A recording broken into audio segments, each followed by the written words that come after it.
I never imagined my life would lead me here. Every morning I woke to the same cold streets, the same emptiness, the same hunger gnawing at my stomach. My name is Alec Rose, and for as long as I can remember, life had been a series of shadows. People passing by, ignoring me, judging me for the clothes I wore or the worn shoes on my feet. The world saw nothing but a homeless girl, someone disposable, someone who didn't belong. But I was still alive, still breathing, still hoping, even if that hope was fragile, like a candle fighting the wind. It was a Tuesday when everything changed. I remember it clearly because the air had a strange stillness that morning, a quiet tension that made the city feel different, like it was holding its breath. I had found a corner near the market, hoping to get a few coins or leftovers from someone kind enough to glance my way. And that's when I noticed him. A man in a suit so fine it looked unreal, like he had stepped out of a magazine. He was tall, his hair perfectly combed, and his eyes didn't look away. Most people never look at me. They avoid my gaze. But him, he was staring, studying me like he was searching for something, or maybe someone. I felt my heart pound. I wanted to run, to hide behind the trash cans and the forgotten crates that had become my shelter. But I couldn't. Something about him held me there. He walked slowly toward me, and when he stopped, I could feel the weight of his presence, heavy and suffocating. "I have an offer for you," he said.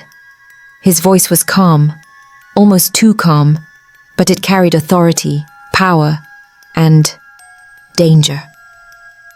He explained he wanted me to have his child. At first, I thought I had misheard him. My brain refused to process the words, but no. He said it again, each word deliberate, like a contract being signed before I could even think.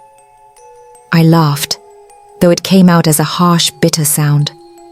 How could anyone imagine that I, someone who lived on the streets, could even consider such a thing?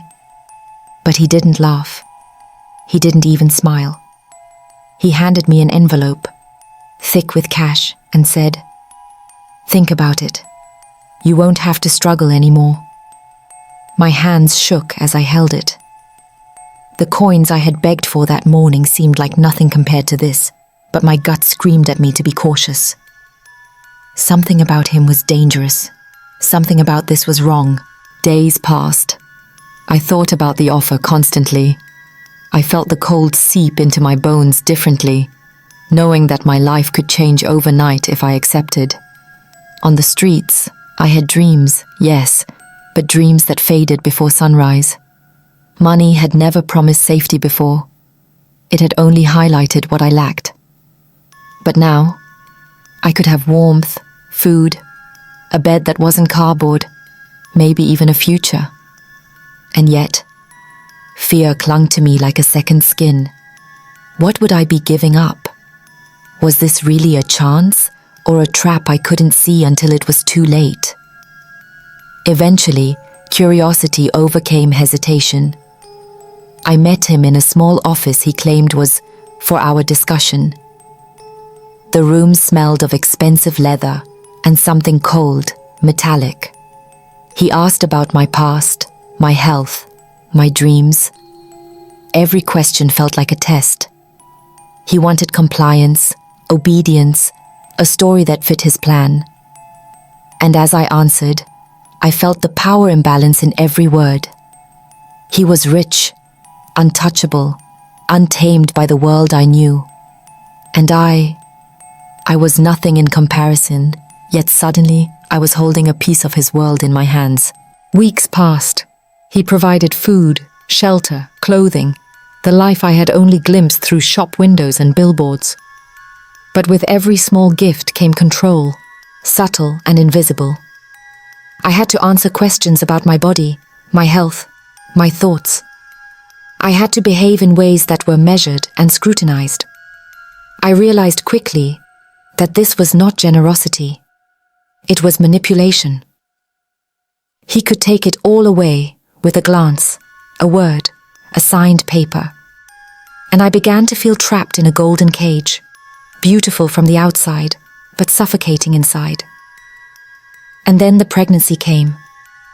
The first signs made my heart leap with a mix of fear and wonder. A tiny life inside me, fragile and dependent, yet the symbol of the deal I had made.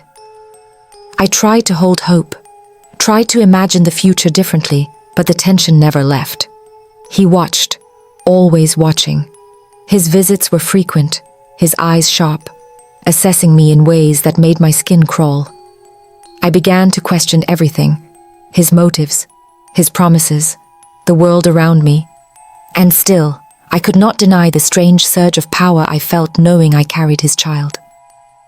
Nights were the hardest. Alone in the apartment he provided, I replayed every moment, every smile, every word. Was this life I was living really mine?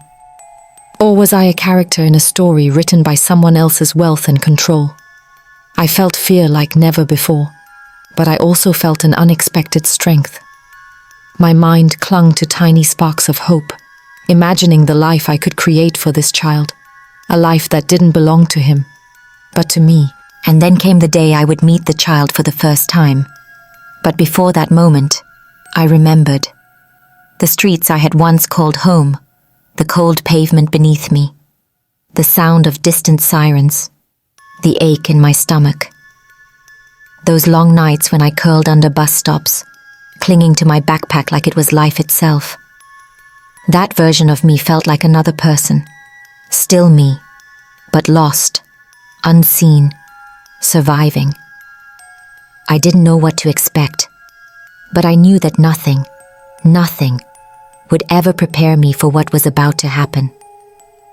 The streets I had once called home seemed like a distant dream, a life I had survived but no longer belonged to.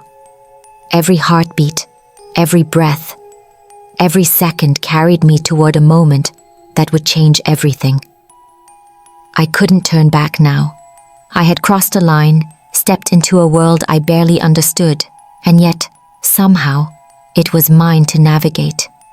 Fear, hope, anticipation, they all collided inside me, and as I held my child for the first time, everything shifted.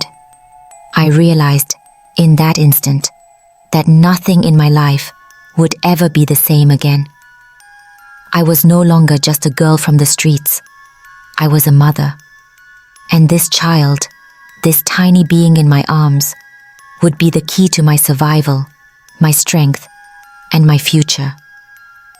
But even in that moment of pure wonder, I could feel it, the tension, the weight of the world pressing down. The millionaire's shock, the secret he had hidden, and the truths that had been buried. All of it was about to surface. And I knew, with every fiber of my being, that the next moments would test me in ways I could never imagine. The hospital was cold and sterile, the kind of place where every sound echoed and every moment felt stretched thin. I sat in a chair, my body trembling from exhaustion and anticipation, the baby swaddled against my chest. The world outside seemed to fade, leaving only the two of us and the tension that had been building for months. I could feel the eyes of the millionaire on me, heavy and calculating, as if he were measuring every heartbeat, every breath. For a moment, I allowed myself to forget him, to imagine life just as a mother, holding her child, dreaming about warmth, safety, and freedom. But that thought was fleeting. Every instinct told me that control, manipulation, and secrets were still lurking in the shadows. I remembered all the subtle ways he had monitored me, questioned me, and manipulated me. Even now, as the child slept peacefully in my arms, I could feel the invisible threads pulling at me. The first visitors arrived, nurses, doctors, and a few social workers, all polite, all professional. They treated me kindly, but I sensed something in their eyes, a mixture of curiosity and judgment. Was it because of my past, the life I had lived on the streets? Or was it because they could see the tension between the millionaire and me, the way he hovered, always watching? I didn't have time to answer that question. Instead, I focused on the small details. The rise and fall of the baby's chest, the softness of their hair, the tiny fingers curling around mine. The millionaire's reaction to seeing the child was immediate, visceral. His face changed in a way that startled me, pale, tense, almost horrified. I had expected joy, gratitude, perhaps even pride, but none of that appeared. Instead, there was shock, confusion, and something darker, something I couldn't name at first. He stepped back, his voice caught in his throat, and for the first time, I felt a shift in put. The illusion of control he had maintained for months seemed to crumble in front of me. I realized then that I had survived the streets, the manipulation, and the fear. But this moment, this confrontation with the truth, was something entirely different. It wasn't just about me, or even about him. It was about the life we had both created, the choices made under pressure, and the consequences that could no longer be denied. I could feel the weight of the world pressing down, a pressure I hadn't known existed until now. Even as I held my child close, I knew I had to act with caution. The power he once wielded over me was fragile, but dangerous. He had the wealth, the influence, and the connections to make life difficult, to manipulate circumstances, to force obedience. But he also had something I didn't expect: fear. Fear that the truth of what had happened, the reality of this situation, could no longer be contained. And so, I made a choice, not just to survive, but to reclaim control. I spoke softly, reassuring my child, my voice firm with determination. This was no longer just about me following the plan someone else had designed. This was about defining our own path, protecting the life I now held, and asserting the strength I had cultivated over years of struggle. The days that followed were tense, every interaction layered with unspoken words. The millionaire tried to regain composure, but I could see the cracks.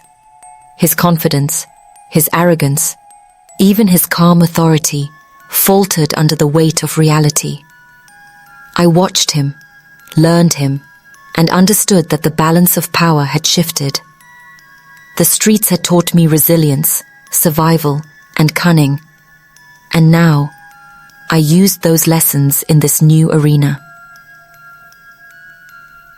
Outside the hospital walls, the world continued, indifferent to the lives inside.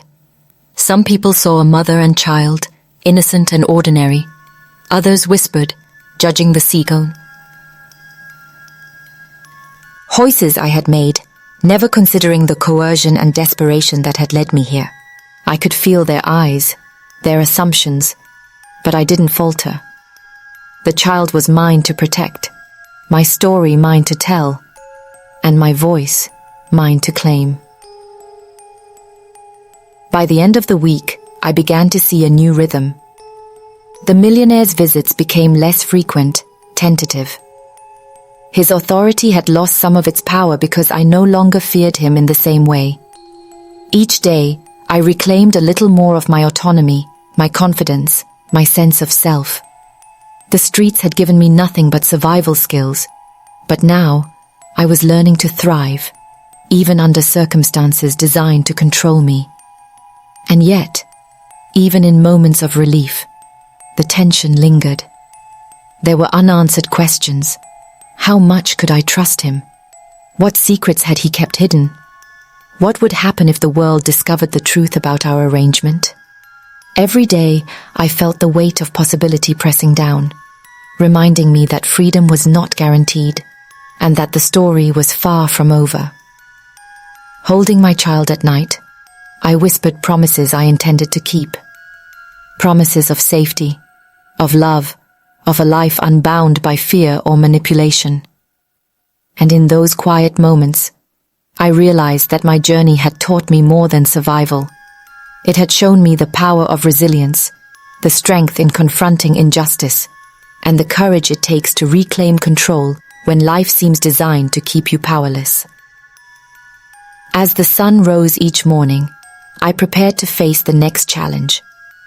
The millionaire could no longer dictate the story, but the world remained unpredictable. And deep down, I knew that the true test, the moment where choices, power, and morality collide, was still ahead.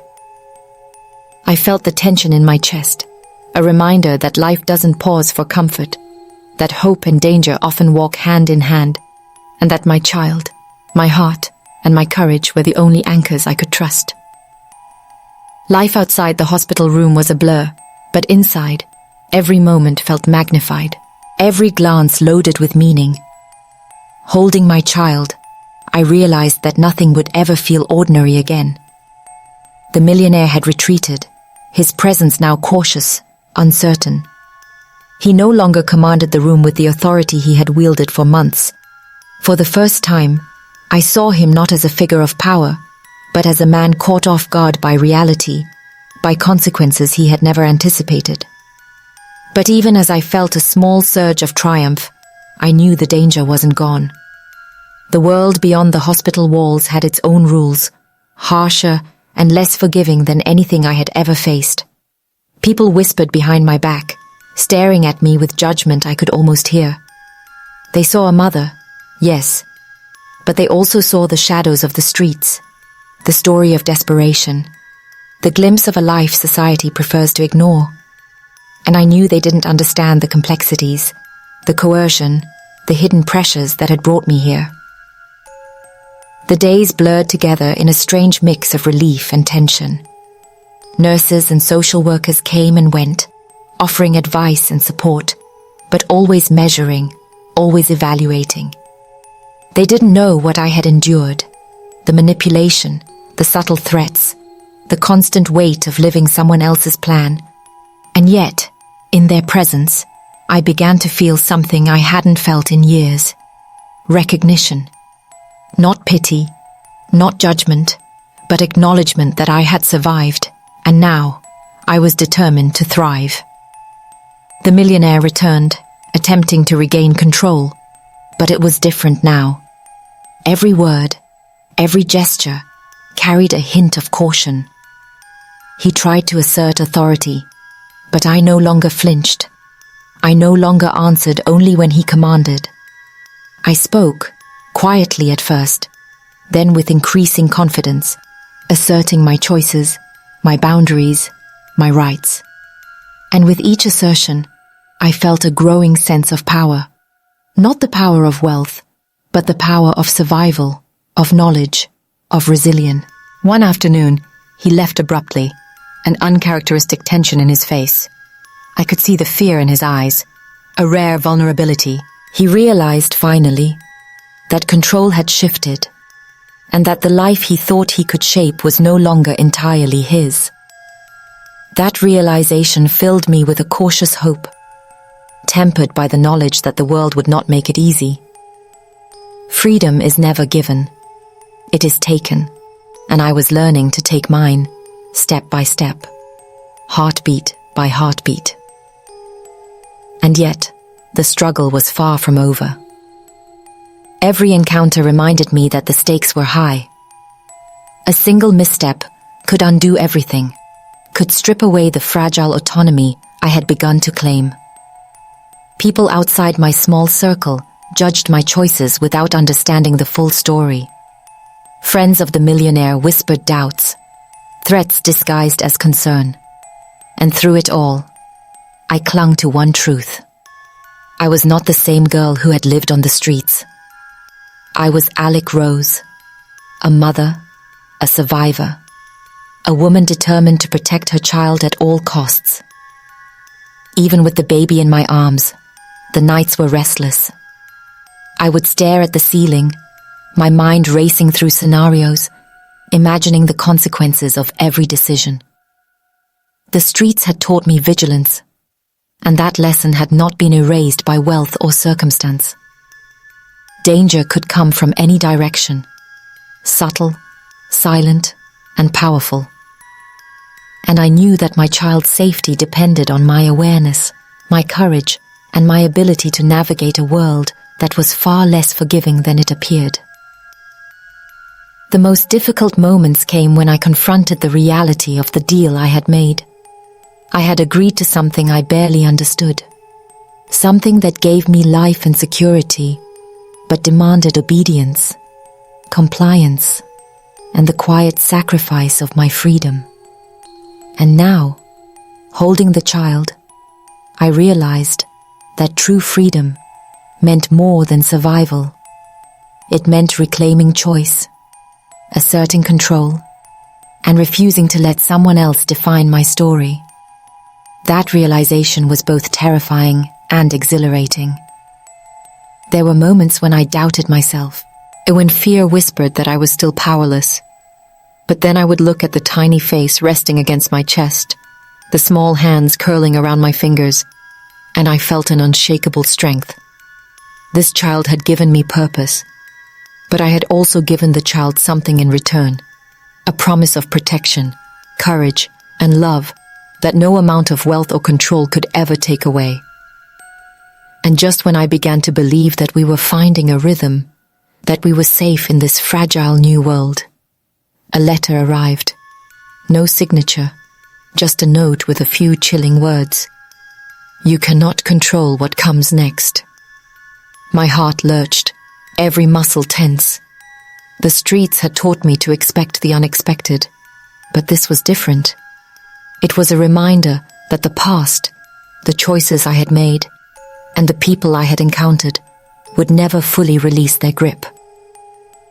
Fear mixed with determination as I folded the note, tucking it away, but the words lingered in my mind. The next chapter of this life, the moment when consequences would collide with our fragile freedom, was approaching. I felt it in my bones, in the tightening in my chest, in the way the world suddenly seemed to hold its breath around me. And as I rocked my child, whispering soothing words I hoped were enough, I realized that the true test of survival was not just escaping danger.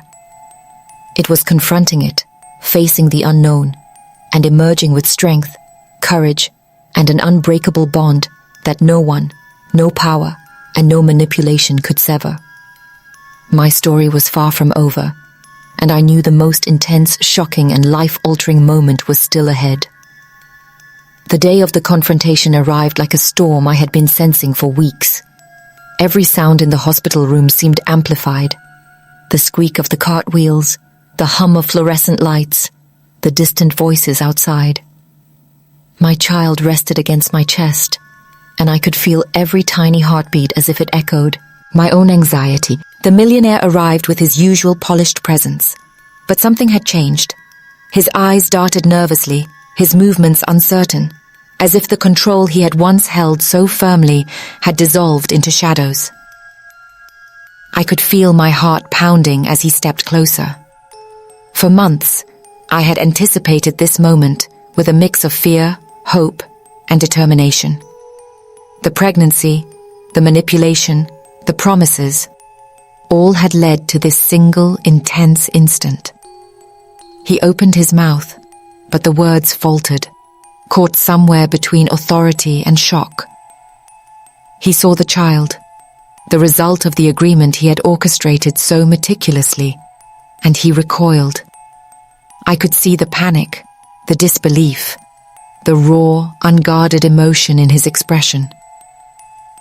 For the first time, I realized that power was not absolute. The wealth, the influence, the intimidation, it could all crumble in a single moment of truth. And in that truth, I found strength I hadn't known I possessed. I held my child tighter, my resolve hardening. This wasn't just about survival anymore. This was about claiming the life that had been entrusted to me, the future of someone too small to defend themselves in a world that demanded compliance. The nurses and staff moved around us, their presence a blur.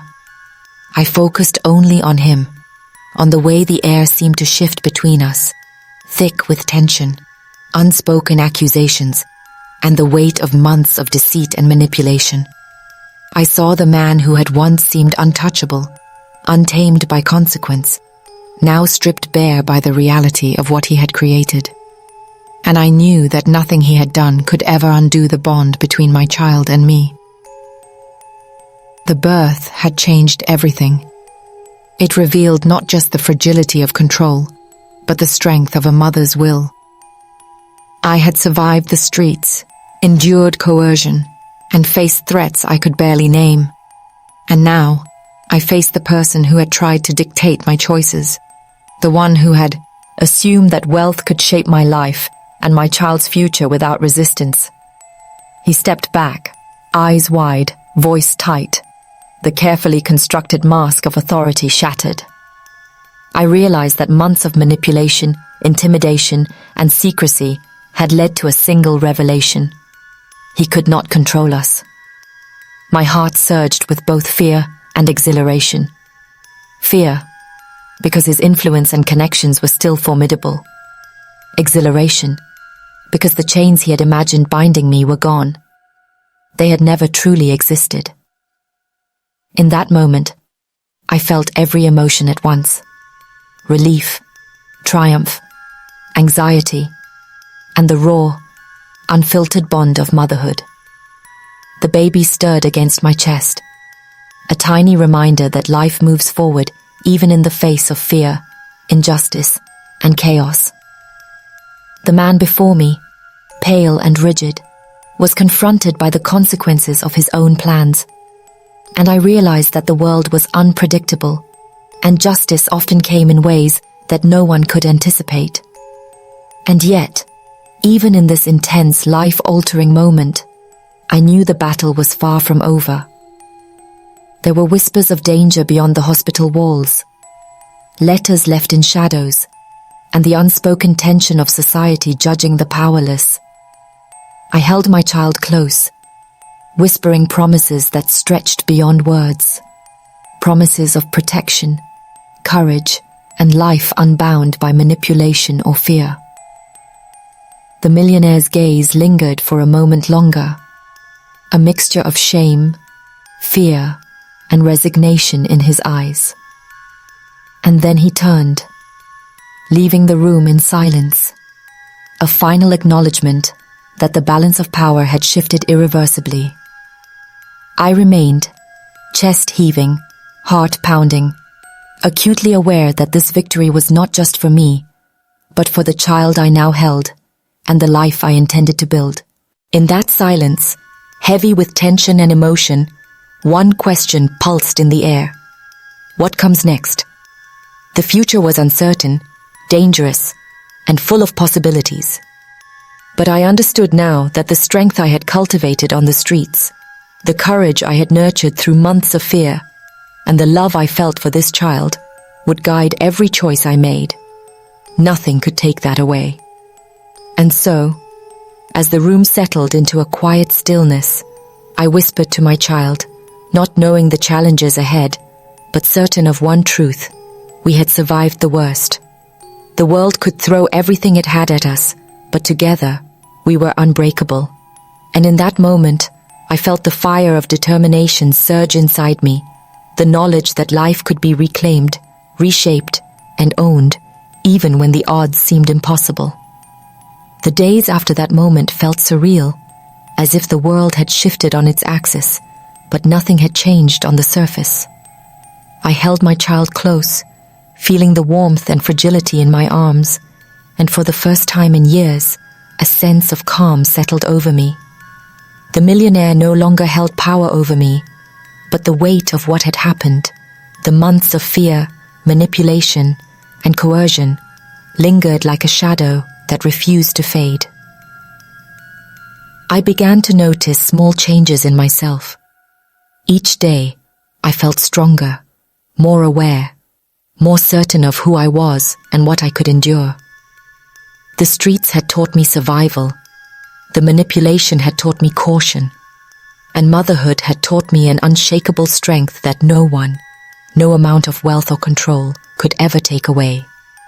I realized that survival was no longer enough. I wanted life, true life, for me and my child. a life free from fear and coercion. The world outside continued as if nothing had happened, indifferent to the battles waged in quiet rooms, to the lives reshaped in shadows.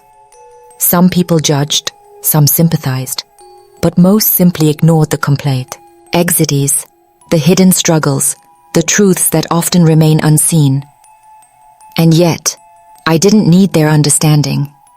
I only needed my own courage and the bond I shared with this tiny being who depended on me for everything. In those quiet nights, I reflected on what had occurred. The deal, the coercion, the manipulations, all of it revealed a truth about society, about how easily people with power can shape lives without consent, about the injustices that many endure silently.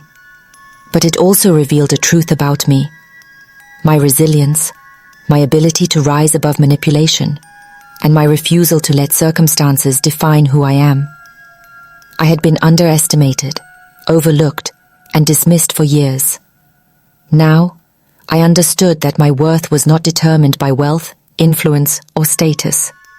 It was determined by courage, love, and the choices I made in the face of fear. The millionaire faded from my daily life, but the lessons remained. I learned that control is fragile, that power without empathy is meaningless, and that no one can dictate the path of a life they do not truly understand. I had stepped into a world designed to bind me, and yet I had emerged with my freedom intact, stronger and more determined than ever. And as I looked at my child, I realized the true meaning of what we had survived. This tiny life was a symbol of resilience, a reminder that even in the darkest circumstances, hope can take root, grow, and flourish.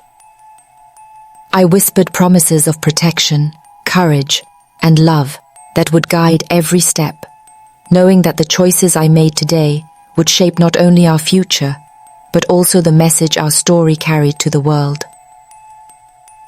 The journey had been terrifying, shocking, and deeply emotional, but it had also been transformative. I had discovered a strength I never knew existed, a fierce determination to protect, to survive, and to reclaim life on my own terms. And I understood something crucial. The struggle was not unique to me. It was a reflection of the countless lives shaped by power, money, and injustice. A reminder that the world often overlooks the most vulnerable. So I ask anyone listening, watching, reflecting, how many lives are shaped, controlled, or silenced before the world chooses to see, to care, to act? How many people endure manipulation and coercion in silence, their stories hidden in shadows? Our stories matter, and our voices are the bridge between survival and justice, between fear and empowerment. I am Alec Rose, and this is my story. We survived, but survival was only the beginning. The truth we carry, the courage we cultivate, and the love we nurture are our weapons, our shields, and our path forward. And as I hold my child, I know one thing with certainty. No one can take away what we have found in each other. The power of hope, the strength of resilience, and the unwavering will to define our own lives, no matter what the world throws at us.